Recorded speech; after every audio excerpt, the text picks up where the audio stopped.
Hola, ¿cómo están? Espero que se encuentren muy bien y que los sellos los estén bendiciendo. El día de hoy vamos a hablar de unas criaturas conocidas como los Mind Flayers o los azotamentes, también conocidos en el idioma del Underdark como los Illits o los Ilitas, o los Jiak por la raza de los Yankees. Este tipo de aberraciones tienen poderes psiónicos y son temidos por muchas razas y no es por todas, ya que su poder como tal psiónico es bastante grande y tienen la capacidad de manipular mentalmente a sus víctimas para que cumplan con sus deseos o con sus caprichos. Y algo más que las hace realmente temibles es que estas criaturas tienen la capacidad de moverse a través del multiverso, es decir, tienen la capacidad de moverse a través de planos, por lo tanto, no son una preocupación solamente para Forgotten Realms, por ejemplo, sino también para los otros sets o mundos de campaña de Calabozos y Dragones. Estas criaturas hacen dos cosas que son realmente temibles y una es devorar los cerebros de sus víctimas, con lo cual al devorarlas no solamente obtienen sus conocimientos y sus pensamientos, sino también sus sentimientos, sus personalidades y además, como les digo, son capaces de ejercer un gran control mental sobre sus víctimas. Así que, pues no demoremos más y comencemos. Lo primero que quiero señalar, saliendo un poco del lore de como tal de Forgotten Realms o de Calabozos y Dragones, es el enorme parecido. Yo digo que aquí tuvo que haber una inspiración muy fuerte en las criaturas creadas por H.P. Lovecraft, este escritor de los años 20, de los años 1920, que ya estamos en los 2020, quien fue o es conocido como el padre del horror cósmico. Y entre las criaturas que él desarrolló, una de las más grandes e importantes o más populares es Cthulhu, o Tulu, o Chulu. No se sabe cómo se pronuncia el nombre de esta criatura. El caso es que el parecido entre Cthulhu y los Mind Flayers es muchísimo físicamente. Tal vez no en su tamaño, pero tal vez sí en el tamaño de las semillas estelares de Cthulhu, que son básicamente representaciones de él más pequeñitas, y que también Cthulhu tiene la habilidad de dominar y de causar terror en las mentes de los seres humanos, cosa que también hacen los Ilitas. Así que yo creo que aquí hay una muy fuerte inspiración por parte de los creadores del Manflayer en H.P. Lovecraft y Cthulhu y su famoso libro La llamada de Cthulhu. Ahora vamos a continuar. Bien, lo primero que debemos señalar frente a este parecido físico del que hablaba es que ellas son aberraciones humanoides, normalmente son altas y delgadas, las cuales si bien a la vista pues podemos identificar con otros humanoides, es decir, una cabeza, tronco, dos brazos, dos piernas, lo cierto es que distan mucho de parecerse a otras criaturas en lo siguiente. Lo primero, tienen una cabeza pulposa, calva, redondeada y sus fauces están cubiertas o sus bocas están cubiertas por unos tentáculos que suelen colgar flácidos frente a ellos. Ellos suelen comunicarse mucho es a través de la telepatía y pues tienen estos tentáculos que cuelgan acá al frente de su boca como unas protuberancias, pero que son musculosas, son fuertes, con las cuales ellos pueden sujetar, incluso pelear y agarrar las cabezas de sus víctimas para poder succionarles el cerebro. Esta es una característica más impresionante. Sus ojos no suelen tener pupilas y suelen ser de colores más bien como blancuzcos o grises. No tienen pabellones auriculares, aunque sí tienen pues, oídos como tal, aunque no tienen, digamos, lo que nosotros llamamos orejitas.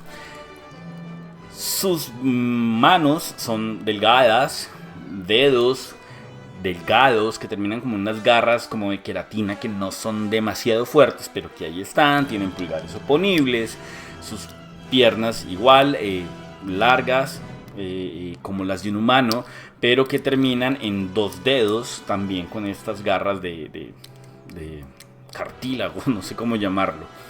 Y el tacto, o sea, si alguien tuviese la oportunidad o la desgracia de tocar la piel de estas criaturas, se va a encontrar en que su piel es gomosa y es como gelatinosa. Debe ser una sensación bastante extraña tocar a una de estas criaturas. Estas son las características físicas. Ahora hay que hablar un poco más de quiénes son o cuál es el objetivo de ellos y cómo interactúan con sus esclavos o sus víctimas. Bien, hay que decir que estas criaturas son básicamente megalomaníacos. Ellos creen que su objetivo es el de imponer el orden a través del mundo o de todos los planos de existencia, puesto que ellos consideran que estos están en un constante caos y es su deber, o más bien es su misión, el darle orden a todo esto bajo el control, y solamente ellos son los que son capaces de imponer una ley que es el orden de las cosas según ellos. Y esta es la razón por la cual hacen lo que hacen. Suelen valerse, o sea, son criaturas muy pensantes, por lo que suelen valerse mucho de su intelecto y de la manipulación y de los planes muy elaborados, que incluso muchos de ellos no son a corto plazo, sino que son a muy largo plazo. Ellos se consideran a sí mismos primero más inteligentes y físicamente más aptos que todas las demás criaturas. Así que formando todo este conjunto de cosas, podemos encontrar que ellos son básicamente el pináculo de la evolución de todas las criaturas, o al menos eso es lo que ellos piensan. Ellos, como les digo, normalmente se encuentran dentro del Underdark, ya sabemos, ¿no? El antípoda oscura, ya va abajo en la tierra. Así que, para poder cumplir sus objetivos, y lo hacen principalmente a través de la manipulación antes que de la fuerza, necesitan quienes actúen por ellos en el mundo de la superficie, y es ahí donde ellos forman a estos esclavos de cualquier raza a través del control mental que pueden ejercer sobre ellos. Pueden tener muchos esclavos a su voluntad funcionando para los planes que tienen. Sin embargo, hay características especiales que incluso con sus propios esclavos ellos tienen, y vamos a hablar de ello más adelante. A lo que me refiero con esto es que, como ya he dicho, cuando ellos se relacionan, es decir, crean ese vínculo telepático con el cual someten a los demás, ellos están en constante contacto de sus pensamientos, de sus ideas, de sus sentimientos y de su diario vivir. Así que esto hace que creen un vínculo muy, muy profundo, muy íntimo con sus esclavos, que en inglés se llaman thralls. Esta relación simbiótica, llamémosla así, es tan fuerte que cuando su esclavo llega a fallecer, por la razón que sea, porque fallece en un combate, porque fallece por una enfermedad, porque fallecen de viejos, por la razón que sea que la criatura muere, esto a Lilita le genera mucha conmoción y mucho dolor.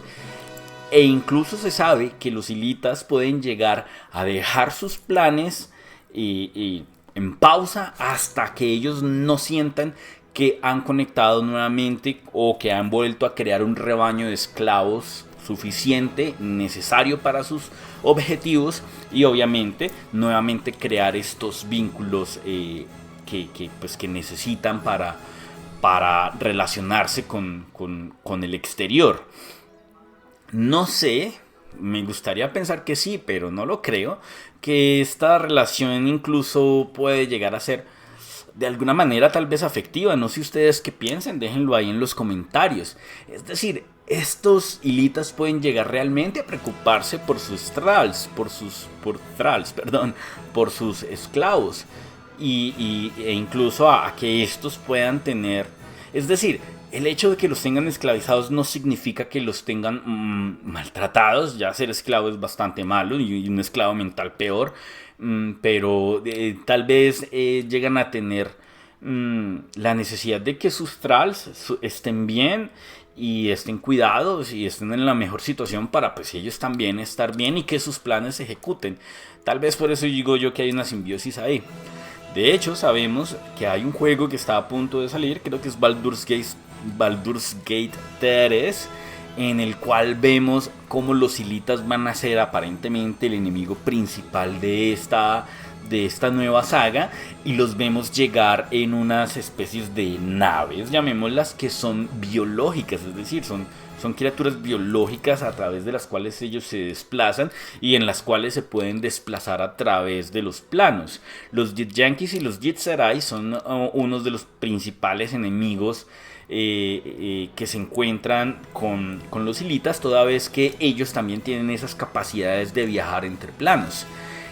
Vamos a dejarlo aquí por ahora, hay mucho más que hablar de ellos, pero es para que el video no se haga demasiado largo.